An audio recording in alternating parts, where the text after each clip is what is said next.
ازيكم كل متابعينا عاملين ايه؟ يا رب دايما تكونوا بخير. جايلكم فيديو جديد، وطبعا ده اول فيديو ليه على القناه. يا ريت طبعا الفيديو يعجبكم.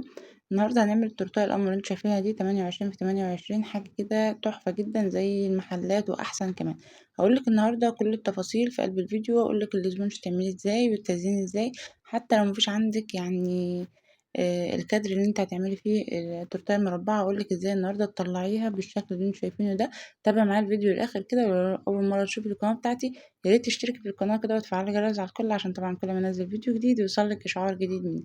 اول حاجه كده يا بنات، لو انت طبعا مفيش عندك عجان، تقدري ان انت تستخدمي المضرب الكهربائي عادي جدا. بس اهم حاجه هتشتغلي في الحلويات لازم يكون عندك ميزان، لازم يكون عندك على الاقل حاجه صاج، لازم يكون عندك اسباتيولا، اسكرابر، حاجات كده بسيطة جدا تقدري ان انت تطلعي تورتاية زي تورت المحلات بالظبط واحسن كمان. النهارده يا بنات هنعمل التورتاية زي ما انتم شايفين كده، هنعملها في صاج 40 في 60. تمام. اول حاجة لو انت هتبتدي المشروع بتاعك ده، تقدري ان انت تجيبي صاج 30 في 40، تقدري ان انت تجيبي صاج 30 في 50، وصاج كمان 40 في 60.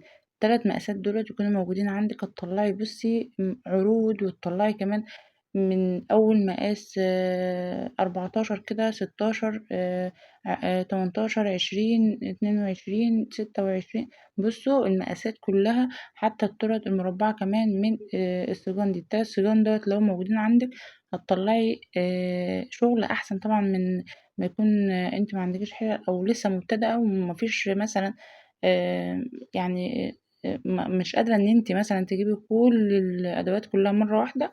التلات مقاسات دولت لو عندك هتقدري انت تطلعي شغل ما شاء الله. تمام. طبعا الصاج ال40 في 60 انا هطلعه النهارده من 700 جرام من الاسبونج، ومعايا 7 بيضات يكون حجمهم كبير. تمام. كل ما البيض بتاعك يكون حجمه كبير، كل ما يطلع معاكي الشغل اعلى واحلى كمان. خلاص. اهم حاجه يا بنات كمان الميزان، الميزان هو اللي هيظبط معاكي الشغل. خلاص، لان طبعا احنا استخدم ميزان بالجرامات وكده. فانا استخدمت 700 جرام من الاسبونج وال7 بيضات. معايا معلقه محسن جل بونو. تمام. لو انت رحت عند اي محل مستخدمات حلواني او مستلزمات حلواني، قولوا له انا عايزه محسن جل بونو، هيديكي فيه اكياس وفيه كوالي. لو انت لسه مبتدئه بلاش تجيبي الكوالي، لو انت تجيبي اكياس صغيره. لو انت بقى مبتدئه وعندك اوردرات وكده كتير، بتجيبي الكيلو عادي بتحفظيه في التلاجة في الحر اللي احنا فيه ده. خلاص كده. باستخدم اسبونج نوعه ايه؟ باستخدم اسبونج نوعه دريم، حلو جدا جدا، الشكارة الرصاصي. لان طبعا في انواع في السوق نوعين، شكارة رصاصي وشكارة حمراء. انا بستخدم الشكارة الرصاصي. خلاص كده. بعد طبعا ما ضفت الاسبونج وضفت البيض وضفت المحسن، بضيف 3/4 كوباية من المية والفانيليا بتاعتي. بضربهم كويس جدا جدا في العجان. زي ما قلت لك، لو مفيش عندك عجان، عندك مضرب يكون القوة بتاعته عالية، طلع معاكي نفس النتيجة بالظبط. باجيب بقى الصاج بتاعي بافرشه ورق حواشي. ورق الحواشي ده باجي منين؟ بيجي من محل اي مستلزمات اطباق الفوم والاكياس والكراتين. هتلاقي عنده القواعد والورق الحواوشي، وتلاقي ورق بلاش ورق زبدة، لان ورق الزبدة بيبقى غالي شوية، واحنا ايه عايزين يعني نعمل حاجة كده تكون حلوة جدا وقيمة، وفي نفس الوقت ايه يعني اقتصادية. خلاص. فالكيلو منه ب30 جنيه، 35 جنيه تقريبا يعني. فبيبقى ما شاء الله بيبقى معاك كمية كبيرة. بعد طبعا ما ضربت الاسبونج بتاعي، بيتضرب تقريبا كده من 7 ل8 دقايق، ممكن 10 دقايق في العجان أو بالمضرب الكهربائي. ممكن يزيد معاك لو المضرب الكهربائي بتاعك القوة بتاعته هادية شوية عن العجان. خلاص. بقلب طبعا الاسبونج بتاعي بعد ما ضربته كويس جدا جدا، عشان لو في بيض ولا حاجة في قاع العجان بتاعي. خلاص. بنزل طبعا بنص المقدار بتاعي، وافرده في الصاج فردة كويسة كده. خلاص. بعد ما بفرده بقى كده زي ما انتم شايفين، بجيب الاسكرابر بتاعي بفرده برضو فردة كويسة في الصاج، بحيث ان يديني ارتفاع واحد وسمك واحد، ميبقاش معايا حتة عالية وحتة واطية. خلاص زي ما انتم شايفين كده. ببدأ طبعا أشغل الفرن بتاعي على درجة حرارة عالية، لأن السجان بتدخل الفرن على درجة حرارة عالية، غير طبعا الحلل. وطبعا أنا هعمل معاكم برضك فيديوهات لشغل الحلل وشغل كمان السجان. فرق السجان من الحلل طبعا بتقعد فترة طويلة في الفرن وكده، أما السجان بتدخل مثلا 7 8 دقايق بتكون مستوية معايا. وفي فرق طبعا بين ان انت تقعدي صاج 30 في 40 مثلا، غير مثلا ما بتقعدي صاج 30 في 50، غير ما بتقعدي صاج 40 في 60. كل صاج ليه مدة معينة، وكمان الحلل نفس النظام. تمام. المهم إن أنا نزلت بنص الخليط بتاعي، نزلت نص مقدار فانيليا، والنص التاني ضفت عليه معلقة كاكاو أسباني خام. وطبعا أنا باجيب الاسبونج الفانيليا، مباجيبش أنا اسبونج شوكولاتة، أنا باجيب اسبونج فانيليا.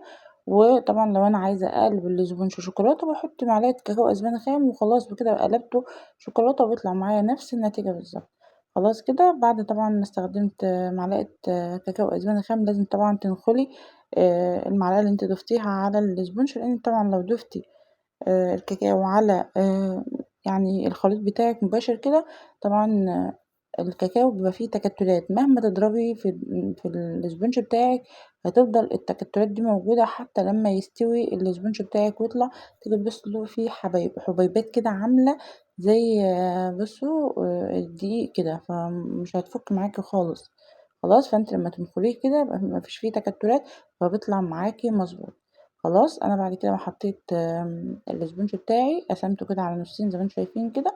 جبت السكرور بتاعي وظبطت الصاج بتاعي بحيث ان ما يبقاش فيه حته عاليه وحته واطيه. خلاص كده، بعد طبعا ما دخلت الصاج بتاعي الفرن وطلعته زي ما انتم شايفين كده، ما شاء الله الارتفاع بتاع الاسبونج حلو جدا. وانتوا كمان هتشوفوا التورتيه دلوقتي، ما شاء الله حاجه كده تحفه. طبعا ارتفاع التورت بتاعنا غير طبعا ارتفاع التورت بتاع المحلات. وطبعا اللي بيشتري او مثلا اللي بيشوف طبعا شغل في المحلات وكده، عارف الارتفاع بتاع التورت بتاع المحلات بقى عامل ازاي. بس احنا بقى الشغل بتاعنا بيختلف شويه، ده الشغل بقى البيتي الحلو النظيف. الشغل اللي انت مثلا بتعمليه بتسلميه للعميل صابح، مش بيبقى عندك مثلا مركون اسبوع و10 ايام كمان تيجي تجيبيه. انا واحده من الناس والله كنت بجيب شغل من المحلات الاول مثلا للبيت وكده، تيجي تبص تلاقي الكريمه مريحه شويه، فاهمني. فطبعا شغل البيت اللي هو الاونلاين اللي زينا كده بيبقى طبعا انت بتبقى واخده الحجز قبلها بيوم بيومين، فبتعملي الشغل بتاعك بيكون صابح وكده. ف وخدي بالِك كمان من فيه حاجات خطوات إن شاء الله في فيديوهات تانية كتير هاقول لكم تعملوا إيه بحيث إن أنتم تاخدوا الأوردرات بتاعتكم تاخدوا الحجز بتاعكم وتضبطوا يومكم إزاي والشغل بتاعكم. بس تابعوا معايا كده الفيديو للآخر، وتابعوا معايا كمان الفيديوهات. وأهم حاجة يا بنات، لو أنتِ أول مرة تشوفي القناة بتاعتي، طبعًا ده أول فيديو، يا ريت لو خدتوا معلومة أو استفدتوا أو عايزينّي مثلًا إن أنا أكمل أنزل لكم فيديوهات أو سلسلة فيديوهات للشغل بتاعي، ازاي بشتغل، ازاي بطلع الاوردرات بتاعتي، ازاي بديكم المقادير المظبوطة وكده ان انتوا تفتحوا مشروع، وازاي كمان تعملي شغل الكافيهات للسوبر ماركت، ازاي تعملي مشاريع برضو ان هي تكون مثلا مصدر رزق ليكي وكده. هستنى التشجيعات بتاعتكم، هستنى كمان الكومنتات بتاعتكم عشان انزل لكم فيديوهات من النوع ده. خلاص، انا طبعا قسمت الصاج بتاعي نصين، اخدت المسطره بتاعتي. طبعا برضو كمان المسطره لازم تكون موجوده معاكي، لان في طرق بدل انت هتستخدميها من الصاج بتستخدمي مسطره تكون مخصصه طبعا للشغل بتاعك وكده. فاخدت اخدت المقاسات بتاعتي وابتديت ان انا اعمل التورتيه بتاعتي. طبعا انا بقسم الصاج نصين وباخد 28 و28 باخدها 2 مربعين شوكولاته والفانيليا، وابدا ان انا اقسمها كده على 3 اجزاء. خلاص، طبعا شايفين ايدي شغاله ازاي، وطبعا انتوا شايفين ايدي شغاله ازاي هتفهموا اكتر او هتعرفوا اكتر من كمان الشرح بتاعي. خلاص كده، انا كده خلاص ظبطت التورتيه بتاعتي، ما شاء الله انتوا شايفين الاسبونج اصلا مرتفع وعامل ازاي، حاجه كده بجد تحفه. خلاص. طبعا ده سرعه عن بتعملي مثلا في صينيه مربعه وتستني لما تطلع من الفرن، بتقعد معاكي حوالي 40 دقيقه، وبعد ما تطلع 40 دقيقه بتقعد كمان يجي ساعتين على ما بتبرد، وبعدين بتقطعيها. فشغل الصاج حلو جدا جدا في التورت المربعه، وكمان التورت اللي هي الدايرة. خلاص. ف يعني زي ما قلت لك ان انت لو مفيش عندك اللي هي الحلل والكادرات والكلام ده، تقدري ان انت تستخدمي الصاج، هيساعدك كتير جدا جدا تطلعي مقاسات كتير من الصاجات دي. خلاص، لو انت لسه مبتدئة، بصوا حاجات بسيطة خالص. لو انتوا عايزين فيديو ازاي تبدأي وازاي تجيبي ادوات تكون، بصوا يعني اول ما تشتغلي كده ما تجيبيش ادوات اللي هي كتير جدا. اقول لك ازاي تجيبي ادوات بسيطة جدا على القد وتطلعي تورت ما شاء الله اللهم بارك يعني. زي طبعا ما انا اول ما اشتغلت كده كنت بادئه بحاجات بسيطة جدا، كنت بادئه بالقعدة الدوارة وكنت كمان يعني بادئة بكام قاعدة كده، بادئة بنص كيلو كريمة، بادئة ب2 كيلو سبونج، بادئة بتيولة، بسكرابر، حاجات بسيطة خالص. بقيت أطلّع ما شاء الله أوردرات لغاية ما واحدة واحدة كده ابتديت إن أنا أجيب كل اللي ناقصني، ولحد الآن يعني أنا لحد الآن يعني ما شاء الله أنا معايا أوردرات وكده. في حاجات بتبقى ناقصاني فباجيبها، باكمّل الشغل بتاعي بمعنى أصح يعني. خلاص. هابدأ بقى إن أنا دلوقتي أحط جبت القاعدة بتاعتي 30 في 30، حطيت نُص فانيليا والنُص التاني شوكولاتة. التورتاية بتاخد مني كوباية ونُص من الكريمة. خلاص، لو أنتِ عندِك عجان. لو عندِك مضرب ممكن تاخد منِّك كوبايتين كريمة لو المضرب بتاعِك ضعيف، لو المضرب بتاعِك قوي ممكن ياخد معاكِ كوباية ونُص من الكريمة. خلاص، هابدأ دلوقتي إن أنا طبعًا تاني قطعة أو تاني طبقة ما بتبقاش كاملة زي ما أنتم شايفين كده. خلاص، فبيبقى في قطعة باحطها أنا في النُص. طب دي هتبان في التقطيع أو هتبان ساعة الأكل وكده ولا الكلام ده خالص، الكريمة بتداري كل حاجة. خلاص، وأنتم هتشوفوها دلوقتي هتبقى عاملة إزاي. خلاص كده أنا بين كل طبقة وطبقة طبعًا باحط الكريمة الكافية ليها، وأنتم عارفين طبعًا الاسبونج بتاعي عالي زي ما أنتم شايفين كده.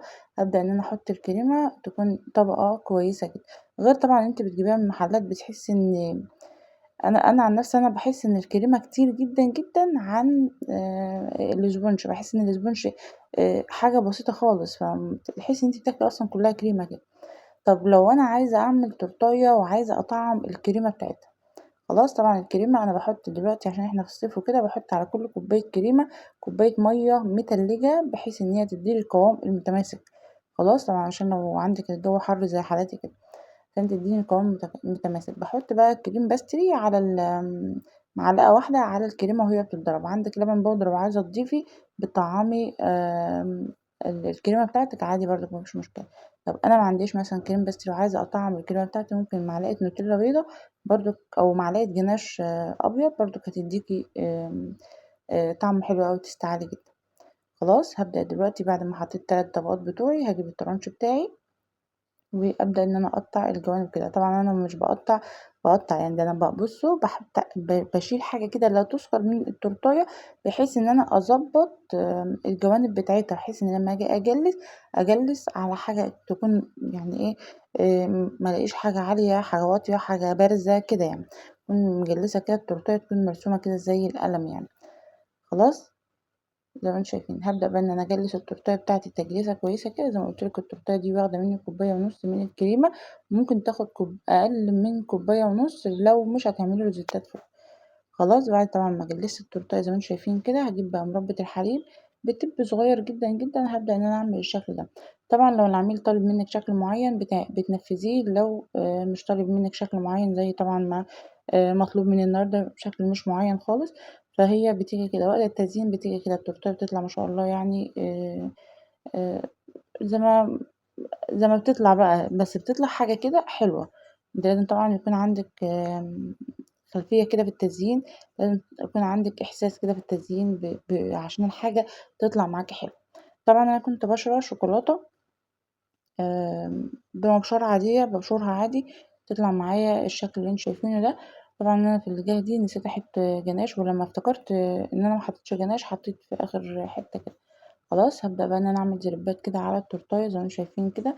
بكيس حلواني كده تحطي فيه شوية جناش تنزلي بالدريبات عادي ما فيش مشكلة. مش حابة تعملي الدريبات دي برضك ما فيش مشكلة. أنا بادّيكِ مثلًا فكرة أو بادّيكِ مثلًا معلومة تنفّذيها، طلعت معاكِ حلوة وإن شاء الله هتطلع معاكِ كويسة، لإن بادّيكِ المعلومة الصحيحة اللي أنا أصلًا شغّالة بيها.